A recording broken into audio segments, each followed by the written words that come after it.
ringing on that end, but he's there now. Rick, you there, buddy? I'm here now, Billy. You know, Rick, the phone rings. You got to answer it. That's the way it works. I don't know. It's beyond my pay grade. I don't know. So this is pretty awesome. How many years were you with the Bruins, Rick? I was 12 in Boston, and I got drafted by the New York Rangers 3 years, so 15 altogether. God, so you did the Bruins and you did the Rangers. And were you not in the Canada Cup with Wayne Gretzky? Well, I was in 2 Canada Cups. I played in 81, and then in 84, they put me on the line with Wayne, and they didn't tell me beforehand. I'm sorry, so Rick. That was a bit of a surprise. Did you say 1984? 84. We got it. Rick, Gretzky. Gretzky to the line. Feeds it through. Here's Middleton going in. The shot. He scores! So you were on a line with Gretzky?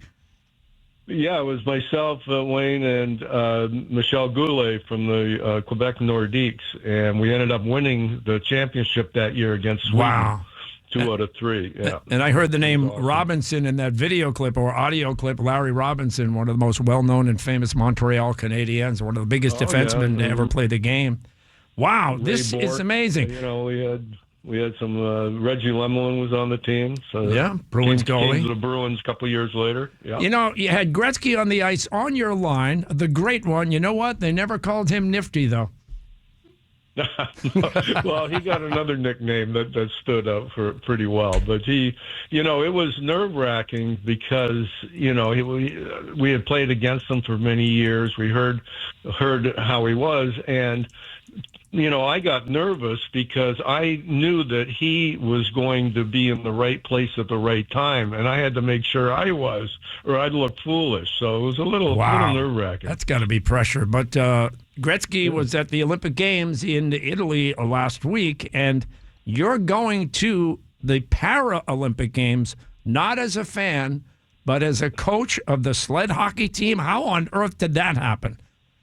No, I'll tell you, in 2002, I got a phone call from a friend of mine, Paul Edwards, who I didn't even know played sled hockey because I didn't know what it was. And this is early 2001.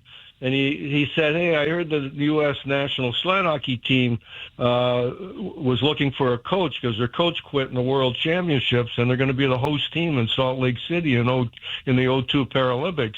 Would you be interested? Then in the same breath, he goes, but do you know what sled hockey is, right? And I panicked, and I said, oh, yeah, I know. Not a clue. And by the way, they had the job. They had never won a game. They had never really won a game in their history, and we had our selection camp in August '01, and we were supposed to play in a tournament in Canada in September, and 9/11 happened. Wow. And we never, for the next 6 months, we never played a game. They shut the airspace down, and we only had a training camp once a month for 4 days, and then we went into Salt Lake in March '02, never playing a game against another team. And we ended up winning all 5 of our games. We outscored the opposition 22-3. We were the last seed out of 6 teams, and we were only invited because we were the host team. And we spanked Canada, the number 1 seed, 5-1.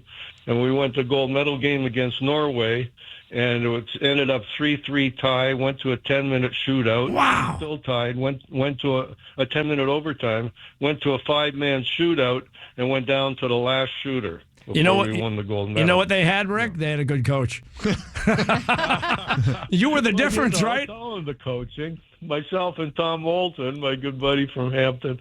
You know, we were just lucky. And then 20 years later, we didn't know what we had done. But since then, they won a bronze and they won 4 golds in a row in the last 4 Paralympics, and they're heading for their 5th gold medal in Italy in another couple days. It starts Saturday. Wow. I got to ask you, Rick, how do you coach a team for a game that you didn't know what it was? Like, how do you coach a team? Well, hockey's hockey. Like I said, there's a couple of idiosyncrasies, penalties that are in sled hockey that aren't in able-bodied hockey, like T-boning. You can't run your sled directly into a player. But outside of that, with 5 players on the ice, 4 and a goalie, the nets are the same size.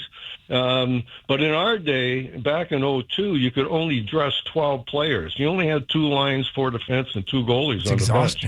So you got and it's full check. This isn't a recreational sport, not at the Olympic level. Wow. And if you get a penalty, you're down a guy. If you get an injury, you're down a guy. So it was, a dream come true for these guys. And you look back at history, and then in 22 they put the team into the first Paralympic team to be inducted in the Olympic and Paralympic Hall of Fame in Colorado Springs, and in 24 they put the team into the U.S. Hockey Hall of Fame. Well, you know what you got to have in that game, Rick? You got to have soft hands, and that's what you had.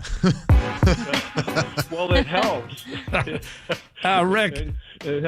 It helps to be fast in your sled also. I've tried it. It is not easy. Rick, thank you so much for checking in, but we got a ride. Billy, I really appreciate it. Thank you. We appreciate you, Rick. One of the greatest guys to ever play. Stay tuned. Ice Gold is on Peacock starting today. All right, Rick. Thank you so much. Congrats, buddy. All right, guys. All right, we'll see you. You got it. Kiss 108 wants you to hear Harry Styles' new album days before it's even out. We're hosting an iHeartRadio album preview party here in Boston for Kiss All the Time, Disco Occasionally. You want to be there? Follow Kiss 108 on Instagram and check out the pinned post. Enter there, and it could be you with the ultimate Harry Styles bragging rights. We'll pick a few major Harry Styles fans to join us on Tuesday to disco and dance all night.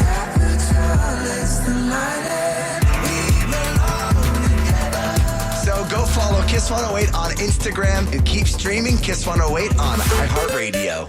This hour brought to you by Top Dog Law. Call them for any accident, big or small. Go to topdoglaw.com.